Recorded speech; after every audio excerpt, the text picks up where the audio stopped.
Bangkok. Known as the Venice of the East, it is a maze of tiny canals called klongs that were once the main arteries of the city. At one time, there were more than 1,000 klongs in Bangkok. Today, people say there are something like 250 of them. The unplanned, eccentric growth of the city has made getting from point A to point B in this chaotic hub quite an adventure. The city was built, and then the plans were made. The trick to beat the incredibly dense traffic: use every mode of transport available, from primitive to ultra-modern. Tuk-tuk, bicycle, boat, taxi, SkyTrain. This is about 11 years old now, and it's completely changed the city. These hyperactive streets pulse with life. Immense markets are everywhere.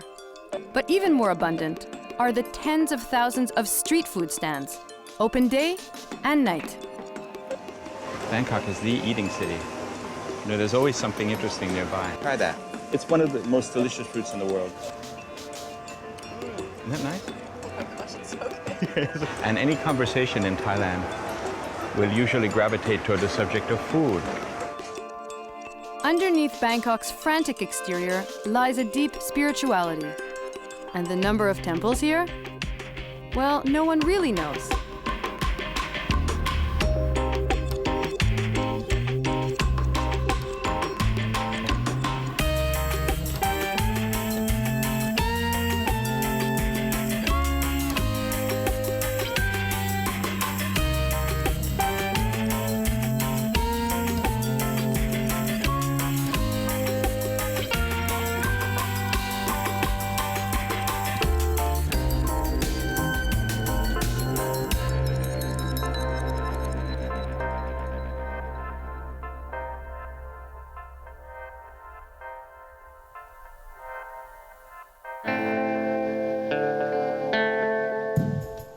What's most striking about Bangkok is definitely its size. The city is so massive, sometimes even the locals seem lost.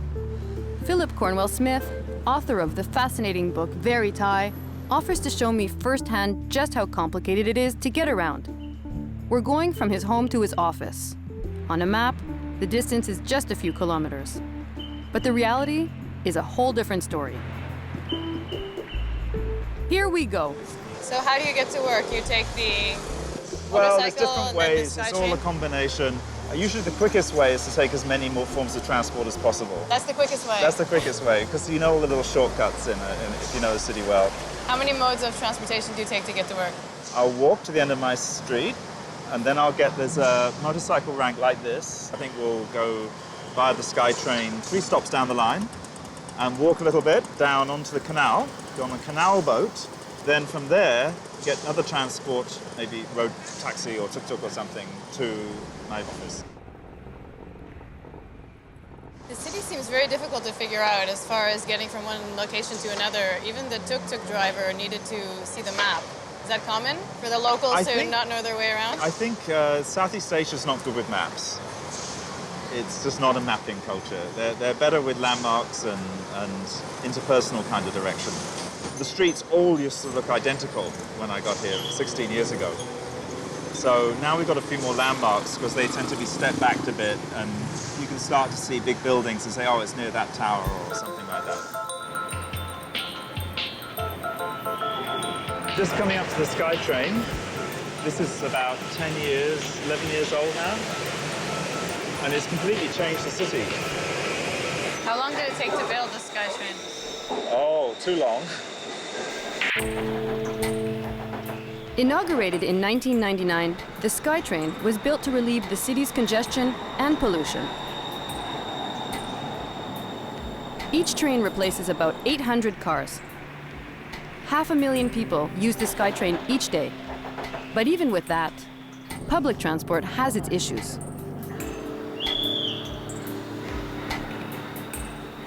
Are we getting off here? We are, yeah. The problem in Thailand is that organizations don't tend to talk to one another, particularly not when they're planning. And there's these sort of jealous fiefdoms between different kinds of transport. So you'd find the subway doesn't actually connect with the BTS. They sort of come close, but it's sort of one will be above ground and one will be below ground. And they come close, but not close enough. And the end result is that all the time saved traveling on the fast line is then wasted getting between the two stops. Now, when they built the SkyTrain, they figured this is for middle-class people, and they priced it in a way that wasn't particularly accessible for the average working person. So the express boat we're going to go on is probably for a lower income bracket than the SkyTrain. And also the buses didn't coincide with the SkyTrains very well either, because the bus ride is definitely lower economic bracket. This is the really inconvenient connection between the BTS and a canal boat. We're going to go back across the canal here over this bridge.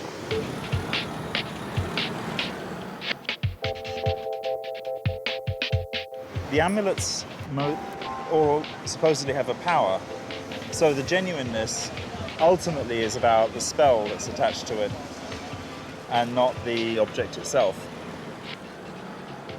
They believe that different amulets will give you different powers and different benefits. So some might bring money, some might bring health, some might bring attraction, sexual attraction, it could bring power, very often protection.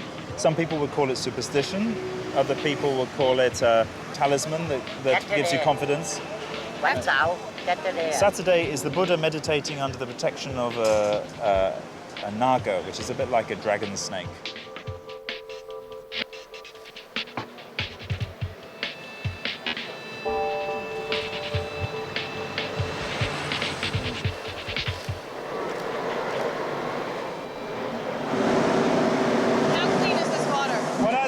Don't get any on you. I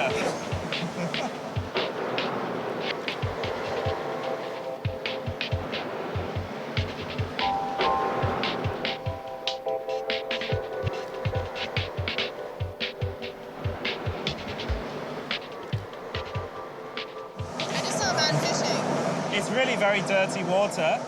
I would say it's a little bit cleaner than it used to be. But when they closed off a lot of the canals to make roads, that had the effect of blocking a lot of the canals that remain, so they don't flush out very well. And at certain times of year when they're trying to avoid flooding, the water gates come up and they can't flush out.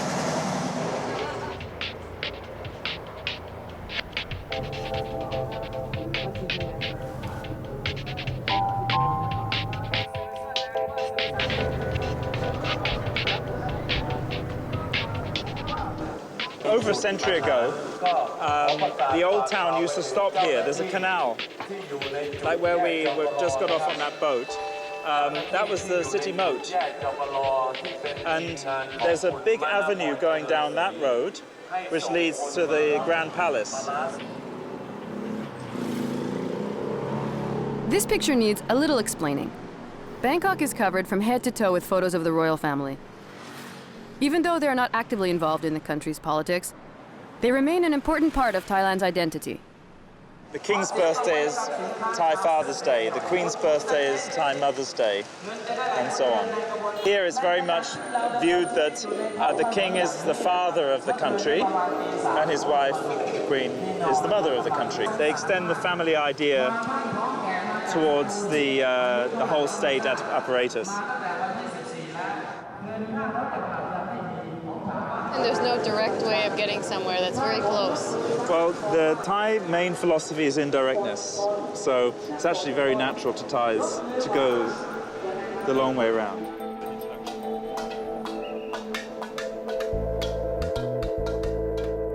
Our route is so complex with detours that I almost forgot where we were going. This is going to become a monk's begging bowl. The monks aren't allowed to prepare their own food, that they receive food from the community who put it into the bowl.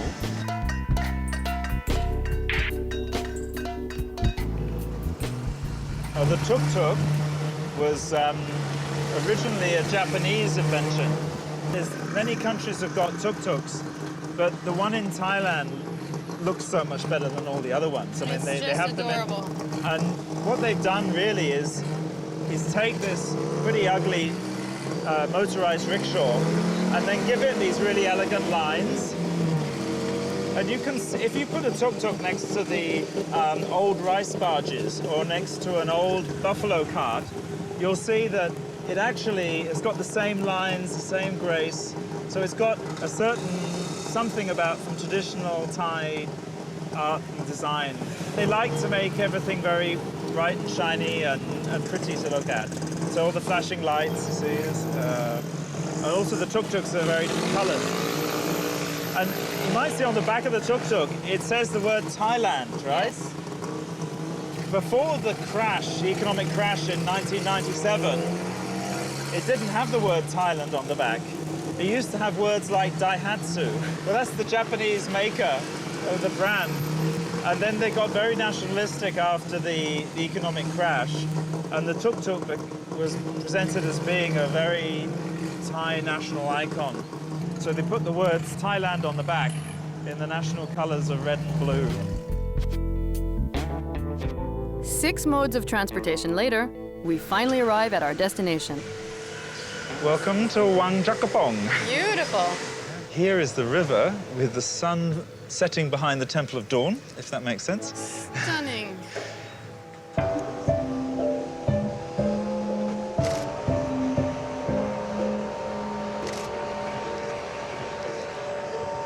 Can you show me on a map how we got here? Yeah, sure. I live here, and I walked up to the end of my little street, and then I caught the motorcycle up to the top of the soi. And then we got on the SkyTrain here. And then we got off here, and then we took the canal boat along this canal all the way to here. We walked down this street here to the Monk's Bowl village. And from there, we got a tuk-tuk and came down to this spot here.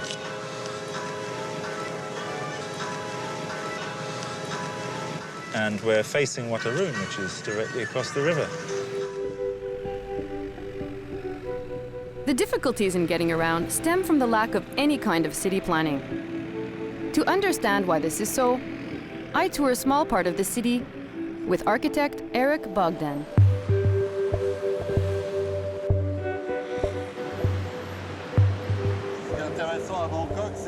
What's interesting about Bangkok is the mix of influences from everywhere in the world. This approach to architecture was established here at the beginning of the 20th century.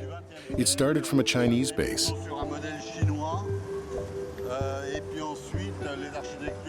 Then the modern elements were imported by the local architects who studied outside the country.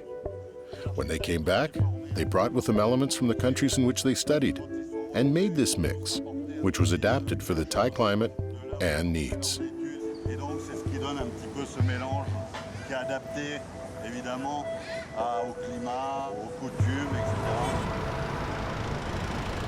If Bangkok was a smaller city, the lack of organization wouldn't be so dramatic. But spreading over 1,500 square kilometers, it's amazing this metropolis continues to evolve so rapidly. Urban planners usually draw up cities and then build them. Here, it was the other way around. The city was built, and then the plans were made.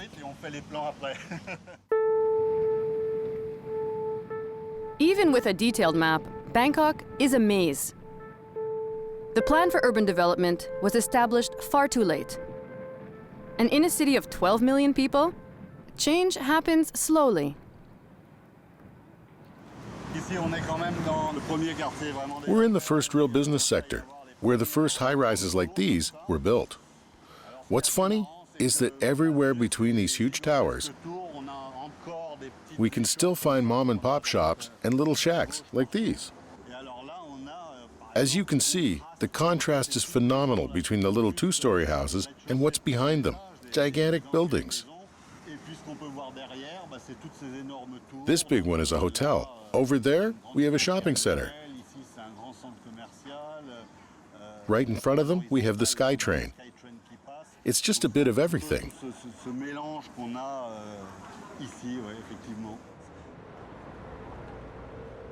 Someone once said to me that Bangkok without the electrical cables just wouldn't be Bangkok.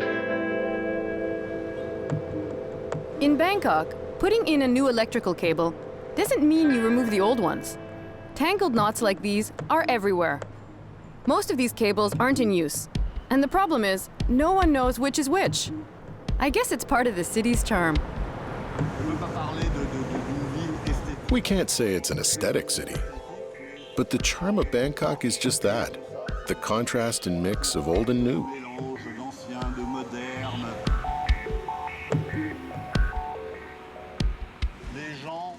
People will eventually stop living in little houses. They'll gradually move to large residential towers. With so many people, land prices have shot upwards. And so has the housing itself. The city is growing upwards.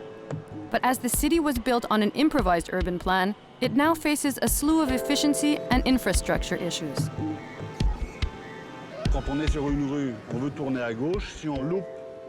If you want to turn left and you miss your opportunity, you may have to go as far as 3, 4, even 5 kilometers before you find another chance.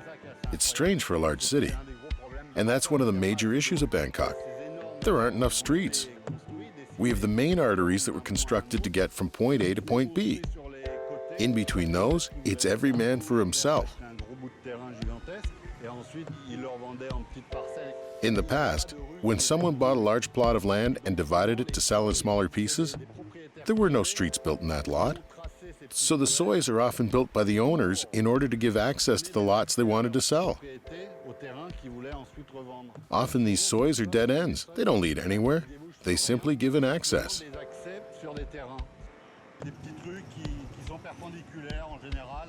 Sois are basically alleys, perpendicular to the main avenues. They're generally more calm and residential.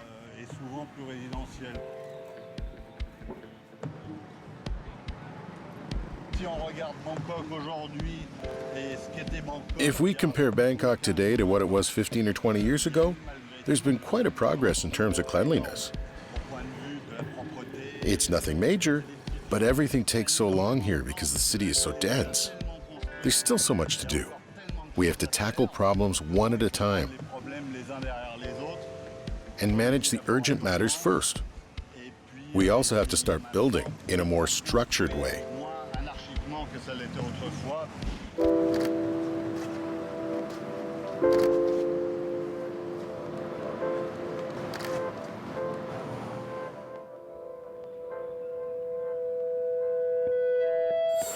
Although Bangkok's commercial port is 30 kilometers from its center, the heart of the city is where business and culture thrive. The Chao Phraya is the third largest river in Thailand, but it is the most important economically. Because of its position on the water, the immense port city of Bangkok never stops growing.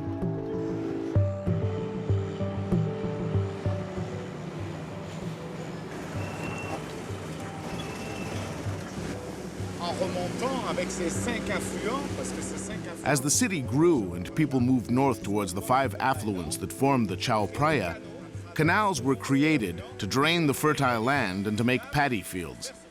That's how Thailand became the rice granary of Southeast Asia. The main commercial activity, the touristic things to see, it all happens here on the Chao Phraya.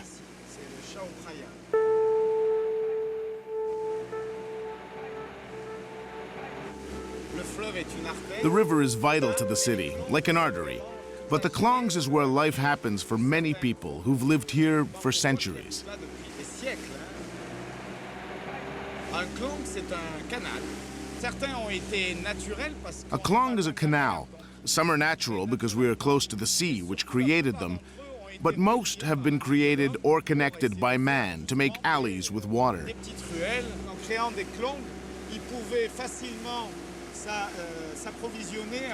By building the klongs, it became easy to have access to vegetables, fruits, and meat.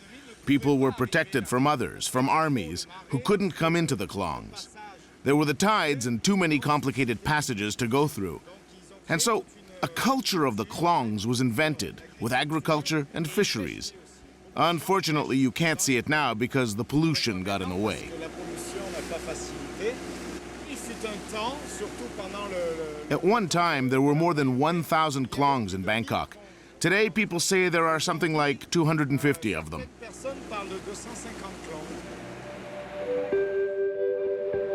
But the water that brings Bangkok its vitality also brings it difficulties. The waterfronts are deteriorating due to climate change, tidal erosion, and the over-farming of rice. Bangkok was actually built on a swamp, and the city is sinking 2 inches each year. Some say Bangkok will be flooded in 30 to 70 years. Could be 100, who knows? In a 2007 OECD report, it was mentioned that Bangkok was number 7 on a list of seaport cities at risk of sinking, in a total of 150 cities found to be at risk.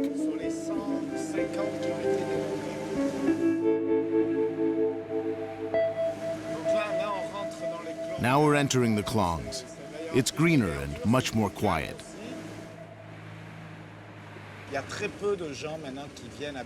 Very few people move here nowadays.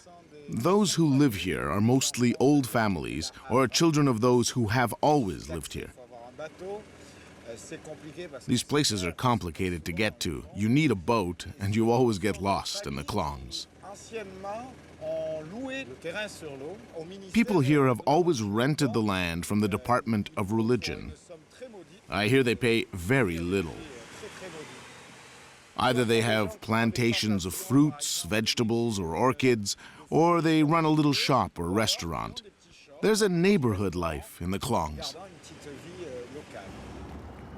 These quiet little houses can only be accessed in 2 ways: on a boat, through winding waterways, or by a matrix of tiny alleys inaccessible to all but the smallest vehicles. Getting here without a boat would take hours. And we already lose so much time with transportation in Bangkok. Many people have told me they would like to have a little house in the klongs, but they've dropped the idea because it's just too complicated. The klongs are picturesque and romantic, but they're in rough shape. Many houses are held up by these wooden supports. Their constant exposure to water is causing them to rot and collapse. Aujourd'hui, le grand problème de ces maisons, c'est que les gens qui y habitent n'ont pas forcément les moyens. The problem today with these houses is that those who live in them can't really afford to maintain them. They try to save the foundations. Concrete is one way, like this. This is an active passage, so the wood probably deteriorated more quickly. Concrete stilts have been added, but concrete is more expensive than wood. Mais le problème des poutres en béton, c'est que ça coûte plus cher que de encore mettre du bois. La raison pour laquelle The reason these houses are tilting isn't strictly due to the wood's bad condition, but also because the clay on which Bangkok is built is sinking. la couche d'argile de Bangkok, c'est-à-dire le sous-sol, est en train de s'effondrer. Alors il y a un effet qu'on appelle l'effet ciseau, c'est-à-dire que Bangkok est en train de se There is something called the scissor effect. The water comes up from the Chao Phraya and the sea, and the foundations of the city go down the other way. par un affaissement du sol de Bangkok. Alors ça arrange rien, c'est pour ça qu'on appelle ça l'effet du ciseau. These boats are called long-tail boats because, well, they have long tails. The propeller spins just below the surface, allowing for excellent maneuverability in these tiny and sometimes very shallow canals.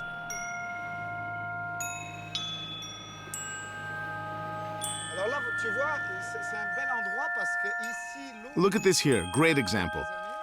The water level has risen over the course of a few years. This used to be land, and now it's an intersection on the water. carrefour d'eau aujourd'hui.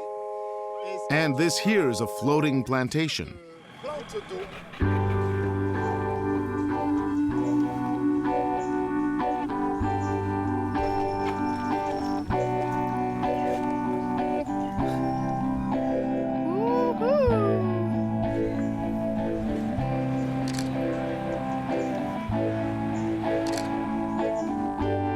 From the modern steel and concrete jungle that is Bangkok, this place is quite a contrast. Il y a des endroits, pendant que je te parle, je vois une maison là juste en face de moi. This house here, just in front. 5 people sleep in that house, and they love it. I've asked some of these people if they'd like to move, and they say, no, we're comfortable here. They have peace and quiet. It's like they're living in a miniature city. Les détails, ce sont des gadgeteux. The Thais are very gadgety. They like small things, small business, small jobs, small food, tiny flowers for a small temple. And they have all these little docks to get to the tiny houses, miniature. Au milieu de tout ça, il y a quand même quelques maisons, palaces. And in the middle of it, some major houses have been built with the investment of rich families who think that one day Bangkok will be the Venice of Asia. En pensant qu'un jour, et ça c'est clairement défini, que Bangkok va devenir la Venise de l'Asie. There are twice as many canals winding through Bangkok as there are in Venice. Venice, 160, Bangkok, 250. Anywhere else in the world, these strikingly beautiful homes would cost a fortune. Not here. The klongs, with their hidden gems, are traditionally home to lower-income families.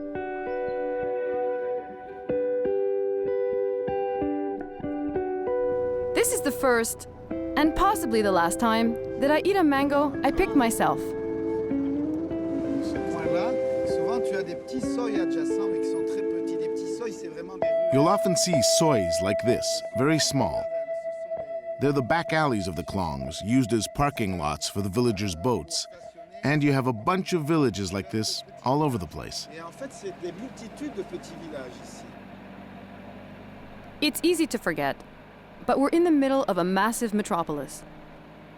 Throughout these klongs, we find hundreds of village neighborhoods like this one. C'est un peu le renouveau de certains canaux, c'est-à-dire qu'ils sont en train de faire des pontons, un peu comme on les voit là sur les bords. Some canals are being revitalized. They're building floating docks like the ones we see ahead. Ils sont en train de renaître. People who live in these old shop houses can now start businesses and open their doors to others. With the docks, you can go pick up food in one place, something else in the other. It's very dynamic, and it's creating a social life out here. Tel autre endroit. Et du coup, ça redynamise un petit peu la vie sociale et commerçante du coin. Here, in these tranquil hidden canals, we find countless temples, reminding us that spirituality is ever present in Bangkok.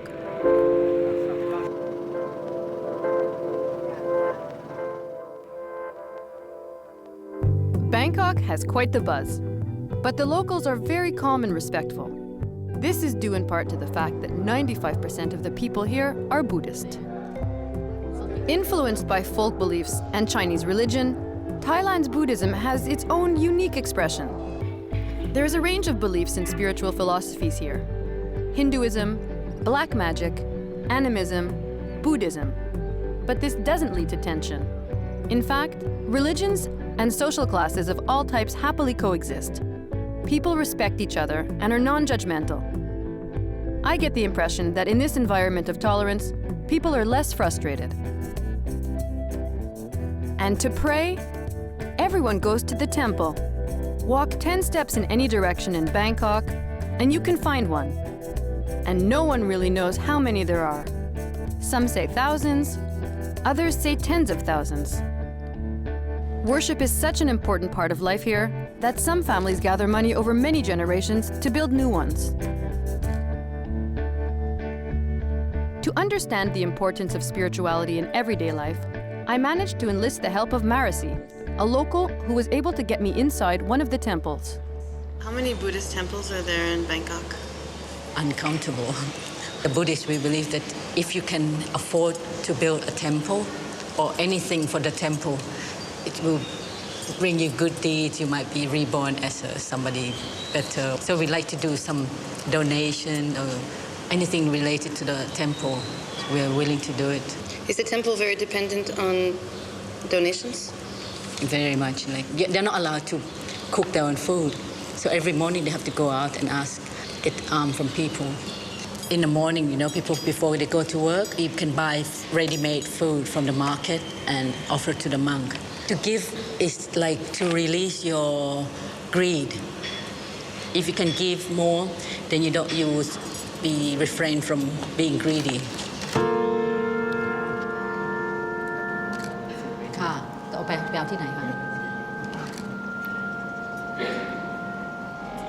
I'm very surprised to see that most of the monks here are children. So they wash their own robe and they do clean the temples and everything. So who decides at such a young age that they become monks? The parents. Often they said, okay, you know, they have a summer holiday.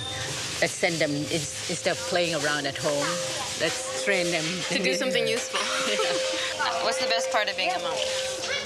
เป็นเนรนี่คิดว่าส่วนช่วงไหนที่เป็นว่าดีที่สุดของการเป็นเนรน่ะช่วงที่ he said when he's doing the prayer or because when you're doing the prayer you make good deed because he doesn't want to go to hell. Can you tell them keep up the good work? เขาบอกให้ทำต่อไปก็อาบน้ำต่อไปด้วย That's the bell to call the monks to come for praying.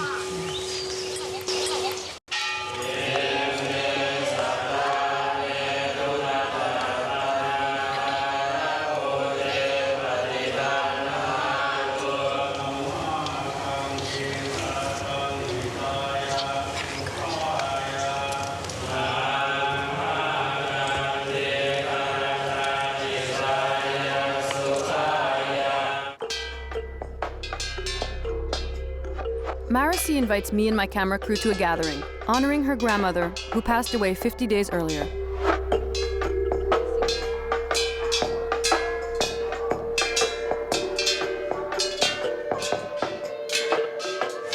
The whole table is for my grandmother. Those are the food that in the old day we offer to people. So you see, we have some other Chinese Kentucky Fried Chicken. Kentucky Fried Chicken. So we have new and modern and old thing.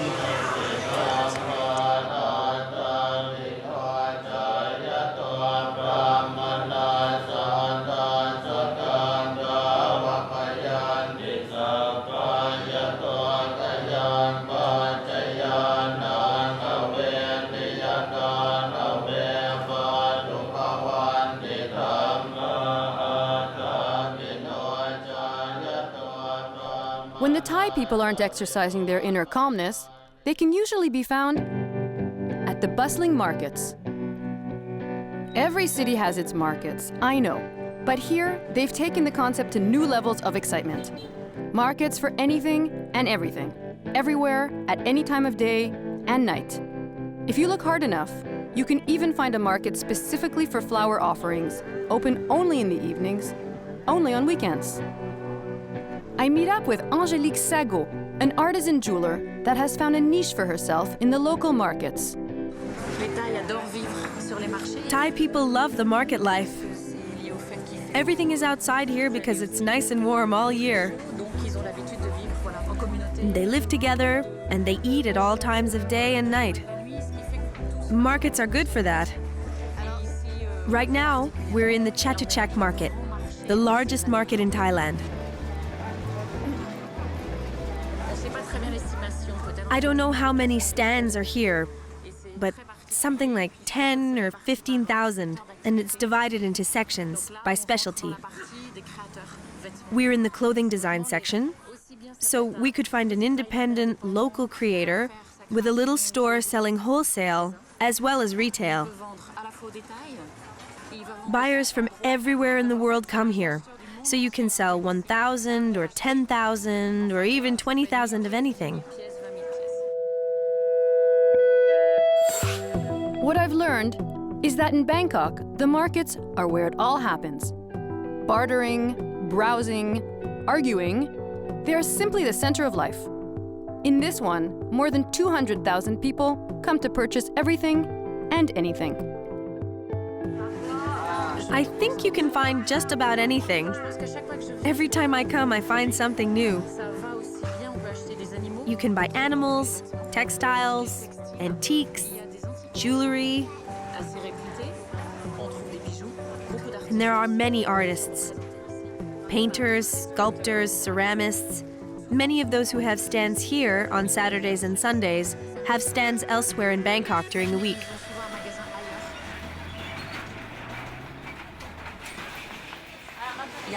There are no price tags anywhere. Very Thai, very Asian. They'll give you a price, usually high, and then it's a game to try and get the price to go down. These are incense cones.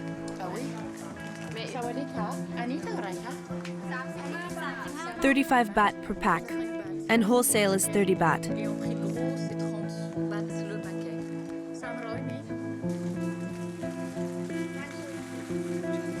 She's giving us the wholesale price.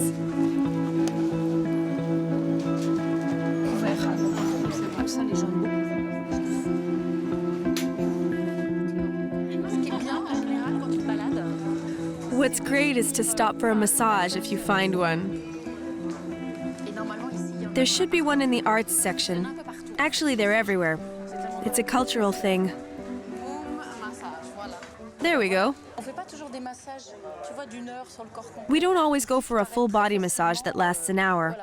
You can just stop in a little place like this one. We're getting a foot massage, but they can do shoulders or anything else. This feels pretty good. And that's how you make it through the day here.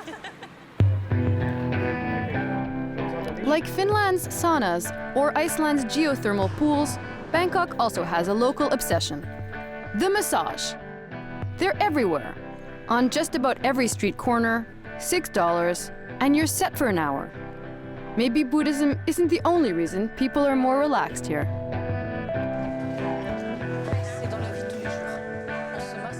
It's part of daily life. Any occasion is good for a massage. You can even see the taxi drivers when they're waiting. Two men, they'll massage each other's shoulders. It's all about feeling good. People don't wait until they're sick. They just want to be relaxed and happy.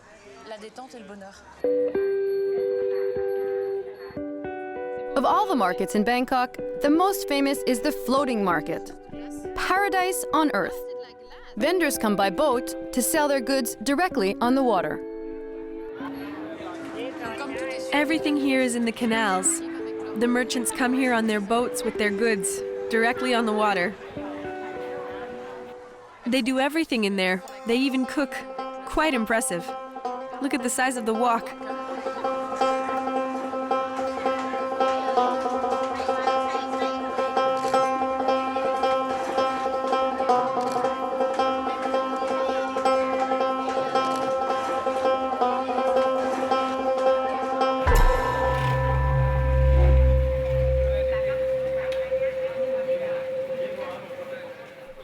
Street food is the true soul of Bangkok. For many, like author and food critic Robert Halliday, it is the reason he came to Bangkok and the reason he never left. So you can eat everywhere, anywhere, at any time of day in Bangkok. Oh yeah, Bangkok is the eating city.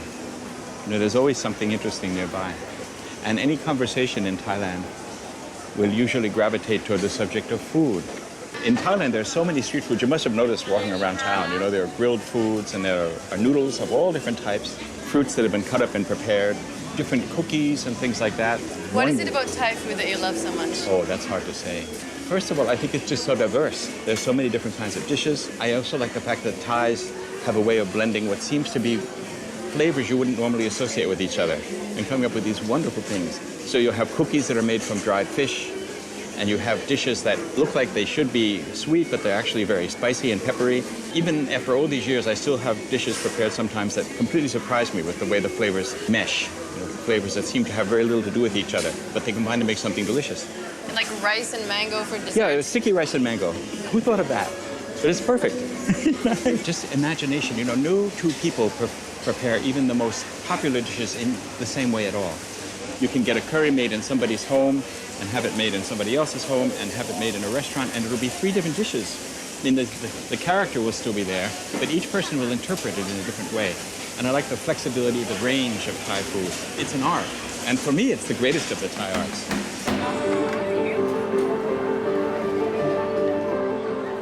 Bob takes me to Ataka Market, one of Thailand's most important food hubs. This market different than other markets around the world? From around the world, I don't know, because there may be other countries that have equivalent markets, but from other markets in Thailand, it's just that the quality of everything available here is very good. It's very difficult to buy something here that's not good, you know, and especially fresh things, vegetables, fruits. It's the best of the best. And, of course, you pay for it. Look at these dried chilies, all different types of garlic.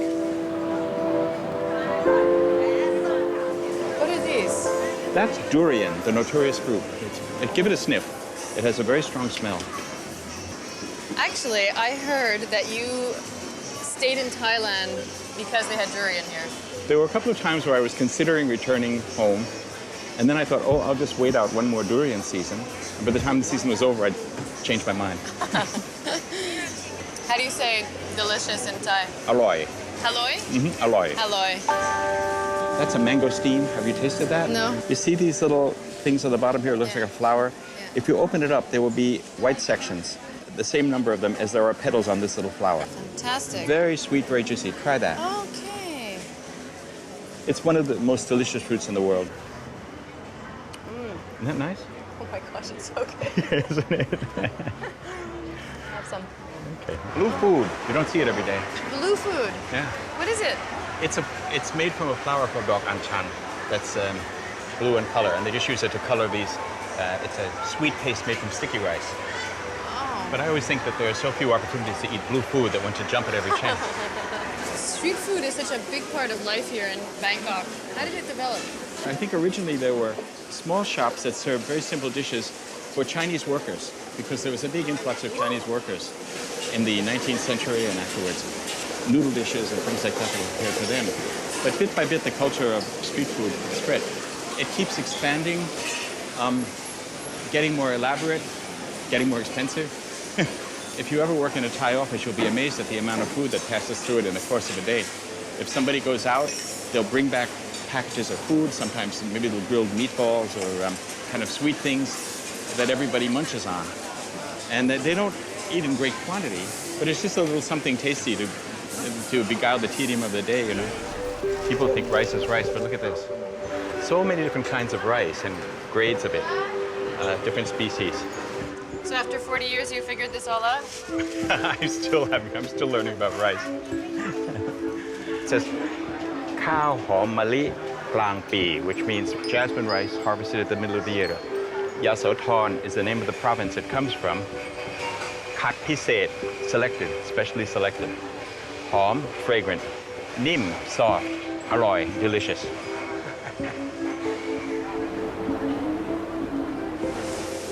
This one here is made from a plant. It's a morning glory-like plant, yeah. And pork belly meat, coconut cream, chili paste. Oh, the colors are just amazing. Oh, yeah. น้ำยาใช่ไหมน้ำยาใช่ไหมครับ What a way to end the day. Bob's favorite restaurant. He says it's one of the best in the world. Coming from a food critic that's written for the New York Times, it's high praise. But between you and I, the place has a decidedly low-key ambiance. In a place where the crab is out of this world, the kitchen is in the alley. The food here is very authentic. Things that should be hot are hot, but she uses the best ingredients there are. Where do you see the size of the prawns that she puts in our food? Enormous. It's so unassuming. Yeah, it is. It looks very simple. You would never notice it if you were driving by. But in Thailand, the best restaurants, the ones where even the wealthiest people go to eat, are places like this where the food is really good and decor is not the first priority.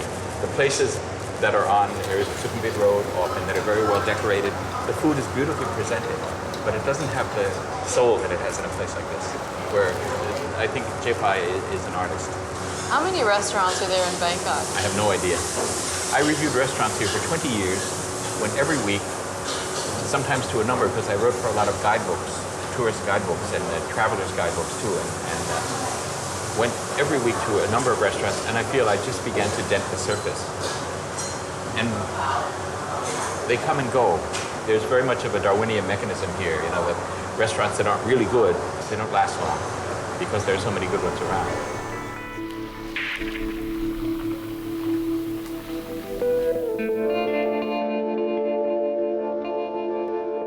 The most chaotic and densely populated on our long tour of seaport cities, Bangkok is also the most human. Markets, street food stands, and temples. A mixture that is both sane and comforting. The city's millions of inhabitants bustle around day and night in a profoundly cohesive manner. Getting lost in Bangkok is like being lost in a secret paradise, an alternate reality that has little to do with life in the Western world. I like being lost in Bangkok, and I would do it again in a heartbeat.